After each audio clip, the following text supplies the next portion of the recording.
What is going on, everybody? James Hancock here. I'm back with my first 75th anniversary video of the year, and this video gives me the unique privilege of discussing one of my all-time favorite filmmakers, the great Samuel Fuller, and the movie on the agenda for today is The Steel Helmet, which I have here on Blu-ray, thanks to the fine folks over at Criterion through their Eclipse series, and they released this little collection of the first couple feature films by the great Samuel Fuller. But while The Steel Helmet's official release was on February 2nd, 1951, there's a rumor that there was a limited release or a premiere that took place in LA on January 10th, followed by another screening in New York on January 24th. So who knows what's the right day to release this video, but we're going to do it today. But if you're unfamiliar with The Steel Helmet, I'll start with a spoiler-free intro about Samuel Fuller and his incredible filmography. But after that, all bets are off, and the rest of the video is going to be for the Samuel Fuller fanatics out there. And there are many. Case in point is the incredible documentary, The Typewriter, the Rifle, and the Movie Camera, where Martin Scorsese, Quentin Tarantino, Jim Jarmusch, and Tim Robbins rant and rave at length about his entire career. This is it. Here's where it all happens. Oh my God, I've never even seen this before. It's the variety ad, the Big Red One. And if you're interested, the documentary is readily available over on the Criterion channel and in much better quality than the versions you'll find on YouTube. Sadly, the crummy clips on YouTube are what I'll be using today. But let's get down to it. Sam Fuller is one of those rare, larger-than-life 20th century filmmakers where his life is just as interesting, if not more so, than any movie you're ever going to come across. He was a natural-born storyteller, and he just had this volcanic ability to tell fascinating stories on the page and on the screen or in person, with one story leading right into the next, probably because, or at least in part because, he famously chain-smoked cigars day and night, and they're a big part of his movies, especially The Steel Helmet. So in his honor, I smoked this Monte Cristo half Corona beforehand just because I wanted a cigar stub for my thumbnail. I probably should have smoked it during the video, but then my apartment would smell like cigars until the end of time. Here, get those a short round. And take care of them. Don't break them. But getting back to Sam Fuller, to put it mildly, had a very colorful, eccentric personality. Like most normal directors on the set, when they say action, they'll just say action like a normal person. Maybe they would use a bullhorn back in the day. But Sam Fuller, he would take a gun loaded with blanks and just fire it right into the air, which I imagine set a very specific tone on the set of his movies. And if you're wondering how Sam Fuller became such a colorful character, he started his career in the newspaper biz at the tender age of 12, working as a copy boy before becoming a crime reporter at the age of 17 for the New York Evening Graphic. But in his 20s, he was already shifting gears. He started working on his first novels as well as his screenplays for the movie biz before he enlisted at the age of 29 to fight in World War II. And keep in mind, the average age of a rifleman at that time was 19, but this was a story that Samuel Fuller felt like he could not afford to miss. So then as part of the 16th Infantry Regiment, 1st Infantry Division, he soon found himself fighting in North Africa, Italy, and eventually on the beaches of Normandy, all of which is captured beautifully in two of his books, The Big Red One, as well as A Third Face. A Third Face is about World War II, as well as his movie career in journalism. It's his whole life. The Big Red One is just the story of World War II, which he made into an incredible movie, The Big Red One, back in 1980, I believe. In any case, I did a podcast on it with Robert Amara a couple of years ago, and I'll include a link to that in the description below. You're the tripwire of a mine. They're not designed to kill you, just to castrate you. Castrate me? Hey, here it is. I found it. Oh my God! Just one of your balls, Smitty. You can live without it. That's why they gave you two. And it was during the final days of World War II where you could say he finally got his directing career up and running because his mother sent him a 16mm camera as a gift, which he put to good use filming the liberation of a concentration camp. And that experience would lead to some of the darkest, most powerful scenes from his movie, The Big Red One. In any case, I strongly recommend you read The Big Red One, as well as his passages from A Third Face about his experiences in World War II. But for his service, he was awarded the Bronze Star, the Silver Star, and Purple Heart, all of which will be relevant later in this video when we discuss the divided and shocked responses to his film, The Steel Helmet. But once Sam Fuller was finally home, he put all of his energy into becoming a filmmaker, which was basically his fourth career at that point, because he had been a reporter, he had been a novelist, he had been a soldier. But as a filmmaker, he could take all of his incredible experiences as a reporter as well as a soldier and use those to fuel some of the most incredible stories ever put on the screen. Fink's helmet, basis of story, steel helmet, show argument. Everybody wants helmet with bullet hole in it for luck. Fink tells me, get my own bullet hole and helmet. And there's a great scene in the documentary, The Typewriter, the Rifle, and the Movie Camera, where we see Tim Robbins reading from Sam Fuller's journal from World War II, where even when he was in the field fighting against the Germans, we can see how even then he was thinking about how certain people that he knew and certain experiences he was having might be used for great scenes in movies. And many of those ideas from his journal at that time went right into the steel helmet, giving the film and its portrayal of the infantry an authenticity that you will rarely find in other films in this genre. When the character Zach, played by Gene Evans, offers an observation, you know you're getting the real thing. But in the infantry, you get hit, and that's it. One thing or the other. You're dead or alive. But you're on the ground. Get wise. Nothing like the infantry. Is he kidding? But more on the great Gene Evans in a bit. For now, let's stay focused on Sam Fuller, because when you watch a Sam Fuller movie, you're immersed in a sensibility unlike any other that I've ever experienced. He has this ability to lean into controversial subject matter in ferocious fashion, oftentimes forcing the audience to wrestle with issues that perhaps they prefer to ignore. And Martin Scorsese, who saw his first Samuel Fuller film in the theater when he was 6 years old and became a massive fan and eventually one of his friends, has lovingly referred to his style as a tabloid style, one that is often shocking and designed to grab your attention quickly and never let go. Again, this, I think, has to do with this tabloid mentality, this idea. He's got to tell the story, he's got to tell it fast. He's got to hook you. He has to hook you with the headline, he has to hook you with the prose. And whether Sam Fuller was making westerns, crime thrillers, newspaper movies, war films, or basically exploring any other subject under the sun, when you watch a Sam Fuller movie, it is unlike any other. And here's a small taste from his wild filmography.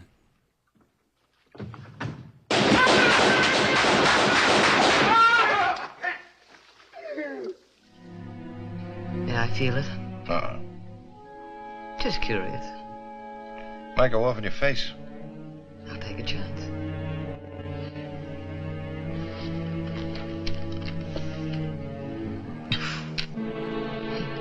If you refuse to cooperate, you'll be as guilty as the traitors that gave Stalin the Aba.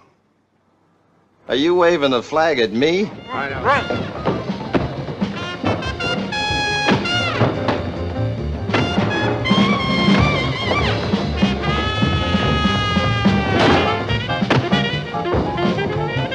So when the time came for Samuel Fuller to write his autobiography, A Third Face, it was very fitting and appropriate that Martin Scorsese would write the foreword. So if you'll indulge me, I'd like to read just a small portion. It's been said that if you don't like the Rolling Stones, then you just don't like rock and roll. By the same token, I think that if you don't like the films of Sam Fuller, then you just don't like cinema, or at least you don't understand it. Sure, Sam's movies are blunt, pulpy, occasionally crude, but those aren't shortcomings. They're simply reflections of his temperament, his journalistic training, and his sense of urgency. His pictures are a perfect reflection of the man who made them. Every point is underlined, italicized, and bold-faced, not out of crudity, but out of passion and outrage. Fuller found a lot to be outraged about in this world. For the man who made 40 Guns, or Underworld USA, or Pick Up on South Street, or Park Row, there was no time for mincing words. There's a great deal of sophistication and subtlety in those movies, and it's all at the service of rendering emotion on screen. When you respond to a Fuller film, what you're responding to is cinema at its essence, motion as emotion. Fuller's pictures move convulsively, violently, just like life when it's being lived with genuine passion. But getting back to the topic at hand, The Steel Helmet. When it was released, in spite of being a very low-budget movie shot in 10 days, it was a smash hit, especially amongst veterans. And like with a lot of Samuel Fuller movies, it was popular in spite of, or perhaps because of, some of the controversies that it excited. There were some people on the left and some people on the right that were both equally opposed to it for totally different reasons, which is probably why Samuel Fuller's worldview, I find it so appealing, is that he's not dogmatic, he's not selling you propaganda. He very willfully and deliberately avoided propaganda over the course of his career. But we need an experienced man. You happen to have that experience. Look, Lieutenant, you got nothing out there but rice paddies crawling with commies. Just waiting to slap you between two big hunks of rye bread and wash you down with fish eggs and vodka. Good luck. But the film was so popular that it gave Samuel Fuller a little bit of financial independence, and it also led to him working for Daryl Zanuck, creating some of the best movies of the 1950s. And anytime I hear people say they don't like movies from the 1950s, I'm like, well, you've clearly seen none of the movies by Samuel Fuller, because he, like Anthony Mann or Akira Kurosawa or many other great directors in the 50s, or Stanley Kubrick, there was a lot of good stuff going on in the 1950s. And by the 1960s, Samuel Fuller started to emerge as a bit of a cult figure, where a lot of young film fanatics and luminaries within the French New Wave became totally obsessed with his work and revered him, and none other than Jean-Luc Godard immortalized him in his film Pierrot Le Fou in 1965 with the following clip. Well, a film is like a battleground. C'est comme une bataille, un film. Yes. Love. L'amour. Hate, La haine, action, l'action, violence, la violence death. et la mort. In one word, emotions. En un seul mot, c'est l'émotion. But sadly, the collapse of the traditional studio system made it increasingly difficult for Sam Fuller to find work in the 1960s. However, he would occasionally crank out some of his best work, like Shot Corridor and The Naked Kiss. I've had these DVDs for decades at this point. I don't know how many times I've watched them, but they've been very lovingly looked after in the interim. And then in the 70s, he would really start to struggle to find work. However, he would have a brief career rebound in the early 80s with The Big Red One, as well as maybe his most provocative movie that he ever made, White Dog. And White Dog is a movie that attacks racism, but because the movie even explores the subject of racism, it was labeled as racist at that time. It's basically about a guy trying to untrain a dog that's been trained to attack black people. But the subject matter was considered so radioactive, the film didn't even get released. However, I got to see it at Raleigh Studios as part of the American Cinematheque in the summer of 1997. They had this big Samuel L. Fuller retrospective, which is where I discovered a lot of his movies for the first time. And what pains me to the present day, there was a night where Samuel L. Fuller showed up to speak and do a little Q&A. And he was frail at that point. He'd had a stroke a couple years earlier. I missed that night for reasons that I can't even remember. And a few months later, he died. So I missed my one opportunity to see Samuel L. Fuller in the flesh. In any case, this incredible filmmaking career would not have been possible without the early success of the steel helmet. So it's time to get into some detail. The spoiler-free section of this video is officially over. Last warning, 3, 2, 1. I hope I've excited your curiosity about Samuel L. Fuller's work, but let's slow down a bit and talk about how this project came to be. So just to give people a little bit of context for this movie, when Samuel L. Fuller started working on a screenplay for the Steel Helmet, the Korean War was brand new. And just to give people some additional historical backdrop, from 1910 to 1945, Korea was occupied by Japan. But after World War II, we had this strange situation where the Soviet Union was occupying the North and America was occupying the South. And in 1950, the North invaded, which led to the Korean War. And by 1953, they established the border that has more or less stayed in place for the last 72 years or 73 years. Where'd you get that rifle? Find M1. How'd you know it's an M1? GI's here. 4 years. Tech Sarge. You good dog robber. But like any great newspaper man, Samuel L. Fuller assembled as many facts as he could, and then he wrote the screenplay incredibly quickly. He wrote the screenplay in 1 week, and he knew he wanted to focus his story on the infantry as opposed to the conflict overall. And also, on that note, I need to apologize in advance for any time that I butcher or distort or just abuse military terminology. I'm very self-conscious about my lack of knowledge about proper military terminology. I never served with my grandfather. Spotswood Hall fought in World War II, and he and I would discuss his experiences in World War II, things like trench foot and things like that, but I've never gained a firm grasp of military terminology, so anytime I say something silly over the course of this video, I apologize to you, but also more importantly, I apologize to my grandfather, the great Spotswood Hall. Now, as far as the premise of the movie is concerned, I could head over to IMDb or Wikipedia and grab whatever synopsis they have, but instead, we are going to read straight from Fuller's book, and he says here, "The Steel Helmet was written quickly, like a reporter on a scoop. The story torn from the headlines, as they used to say. I concocted a squad of GIs in Korea, cut off behind enemy lines. They're of different races and backgrounds. Together, they must assault a Buddhist temple, now an enemy observation post, as part of a big offensive operation. The first image on the screen is a dog-face's helmet with a bullet hole in it. The helmet rises slowly to reveal the gritty, cigar-chopping face of Sergeant Zach, a World War II veteran. The bullet hole makes that steel helmet lucky. It becomes an essential symbol of survival throughout the movie." And as far as that helmet is concerned, there's a great clip from the typewriter and the rifle and the movie camera where Tim Robbins and Quentin Tarantino go into Sam Fuller's garage, and you can tell they've conveniently placed the prop ahead of time. However, it is a nice little scene. Does this look familiar? Look at this. Oh, God.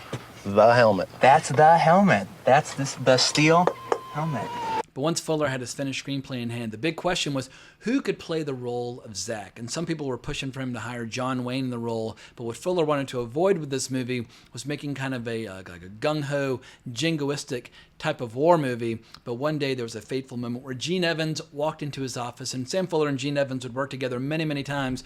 But here's a passage from his book describing how he first met Gene Evans, where he says, "I liked this big, slow-talking fellow immediately. You in the war?" I asked him. "Yes, Mr. Fuller," said Gene, 3.5 years. "Infantry?" "Engineers." "Too bad. Well, he said, smiling modestly, we cleaned up a lot of stuff for the infantry. I had an M1 on my desk. Without any warning, I threw it at Gene's chest. He grabbed it in midair. Rack it back, I said. Without even thinking, Gene's hands worked the bolt, his fingers moving effortlessly. Follow me, I told Gene, taking him upstairs to introduce him to Lippert. I found my Zach, I said as we walked in.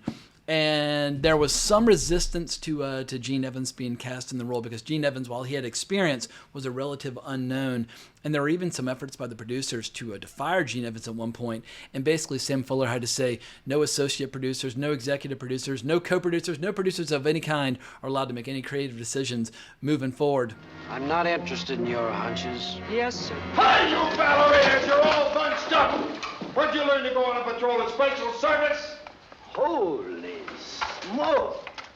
Sounds like Sourpuss himself.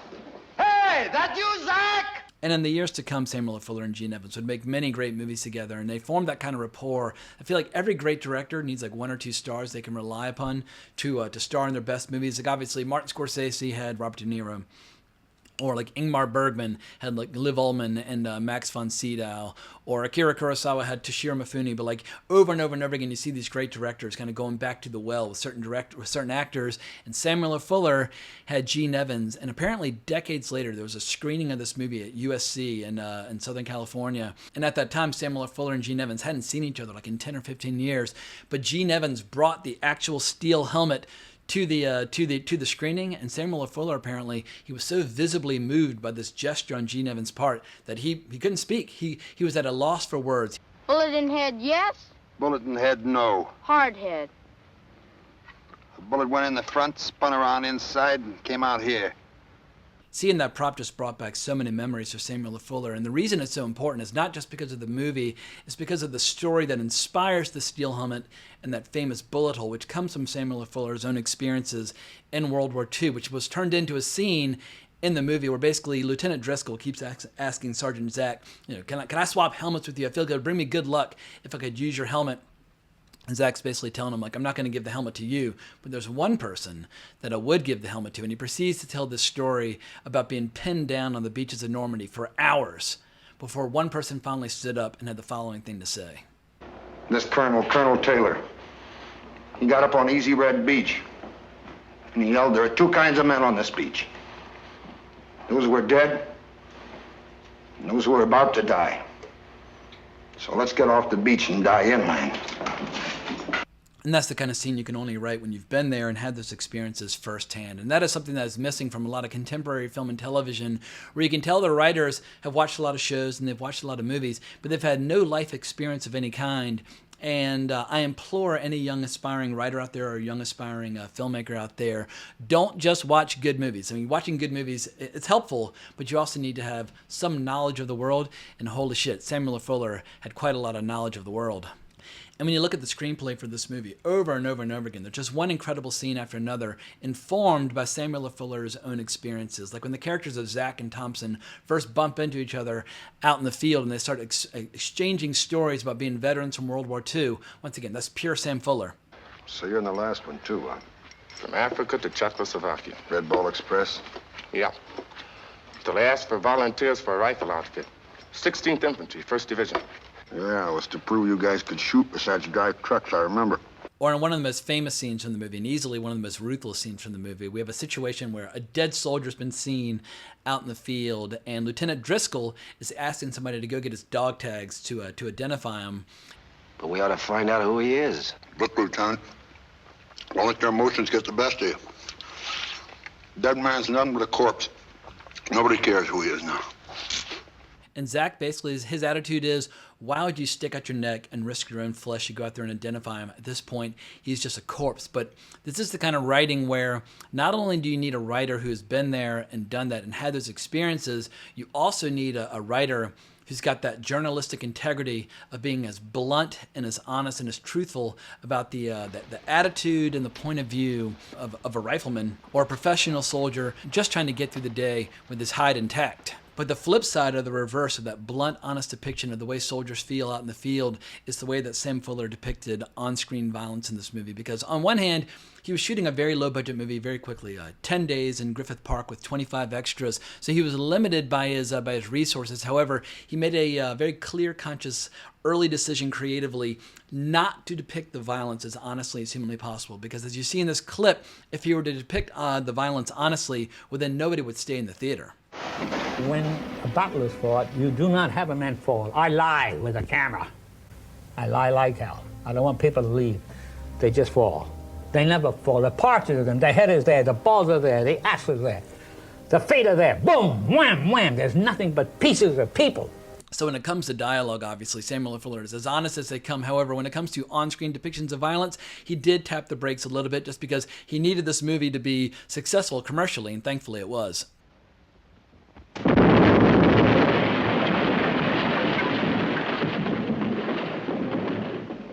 Ever hear of a body being booby-trapped?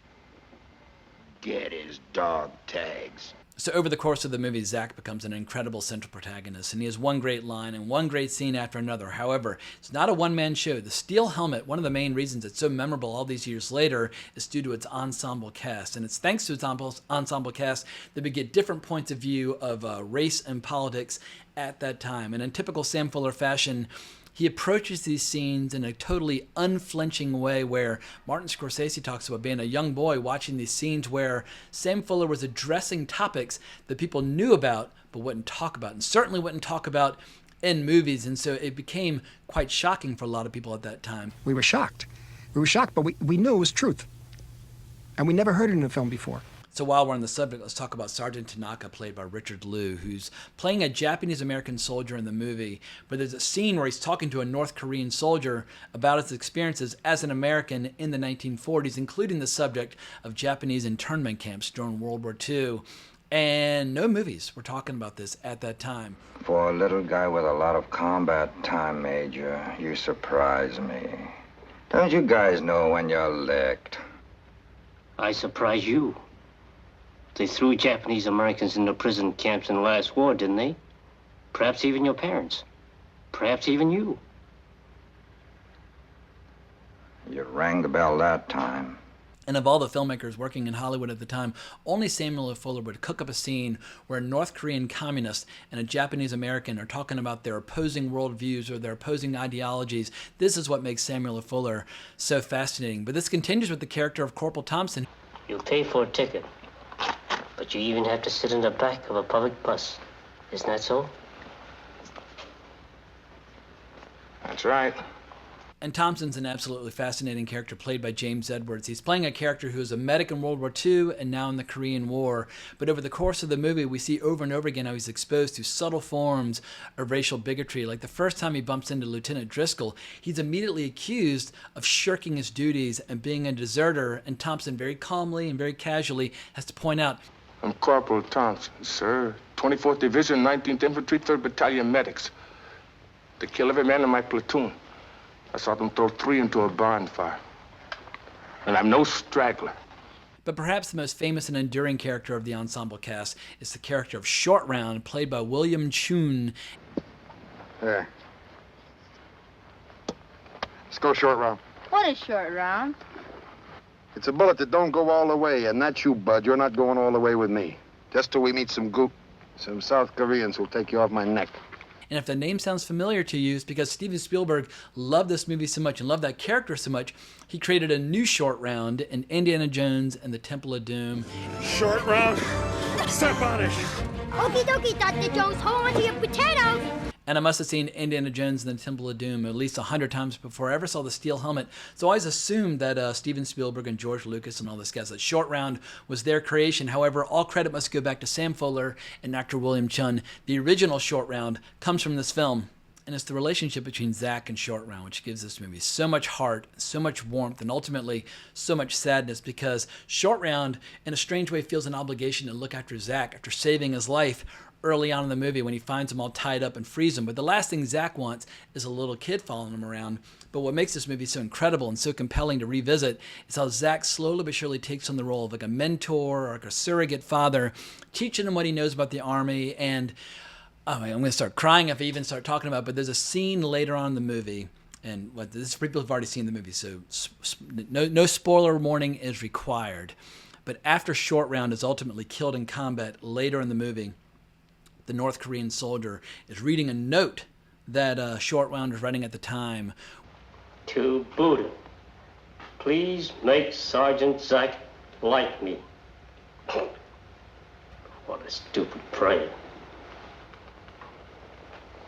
And when the North Korean prisoner starts laughing what he regards as cheap sentiment, Zack shoots him then and there. And it's this scene that got Sam Fuller in a little bit of hot water after the release of the movie. So I might as well pause right now and talk a little bit about kind of the mixed response to this film.